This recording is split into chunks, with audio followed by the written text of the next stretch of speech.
next team, which is the Minnesota Twins, who last year I thought that would come out and win the division, but just injuries or this team wasn't as good as we thought they were going to be. But we did see Brian Buxton, who we've talked about numerous times in the podcast. When he's healthy, he's a machine. He had 33 home runs last year. They did some sort of management for his playing time. They re-signed Carlos Correa after all that drama broke out in the offseason. And they signed Joey Gallo, who did not work too well in New York, but it could be a change of scenery, could do some good. We'll see. And in terms of rotation, they addressed the rotation with a nice trade in January, picking up Pablo Lopez from the Marlins, but they had to give up Luis Arraez, him up. But overall, that's a good trade for him, Chris, because this is a guy who is just, he's going to turn 27 soon, but that gives them another good strikeout pitcher in the rotation. Yeah, they needed more arms, and they have a good amount of young bats. We've talked about Miranda before. He was a rookie, came up last year and performed really well. They have Royce Lewis coming off an injury that was, the former number one overall pick. They've got Alex Kirilloff coming off an injury. They've got Trevor Larnach still roaming around out there. They've got some interesting young bats, but they didn't have really, aside from Joe Ryan and maybe Bailey Ober, don't really have much in the way of younger pitching. And so they needed to add somebody, and it made sense because Arraez is a batting champion, but he's not a power hitter. He doesn't walk a ton, and he's not a terribly good defender. He's really more of a first baseman than a second baseman. And so he's a quality player, but sometimes it takes quality to get quality. And so, yeah, I like what they did there with that pitcher. They also have a pretty nasty closer, and is it Duran now? Yeah, Duran, yeah.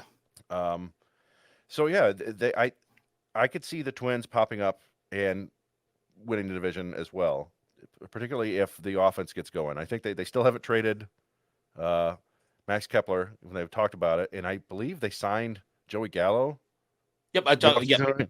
Mm-hmm. So yeah, they've got a lot of left-handed outfielders. So it does feel like maybe something else is coming down the line, but it's getting kind of close to the season. But yeah, they're a team that I could see winning anywhere between 80 and 90 games, depending on how injuries roll out. And one signing, too, before we move on, that I liked was the Christian Vasquez signing from Houston. That is an upgrade over Gary Sanchez, in my opinion, because offensively, he can call a better game, better overall. He's got a better arm, can block the plate good. And this is a bat that gives him a veteran. This is another a good example of a good veteran signing here by the Twins to really shore up a rotation that getting a little long in the tooth in some ways. I mean, in the sense that you're looking at outside of Joe Ryan and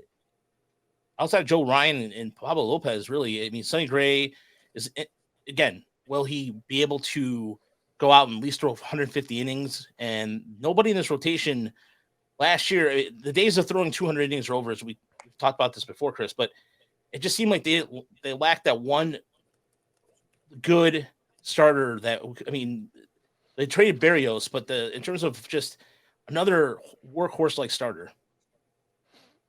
Yeah, it's been a while since they've had somebody like that.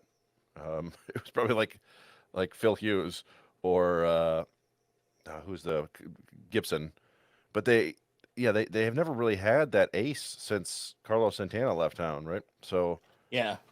but that doesn't seem to be like their goal, as it were. It seems like they want to get by with quality pitching and better offense.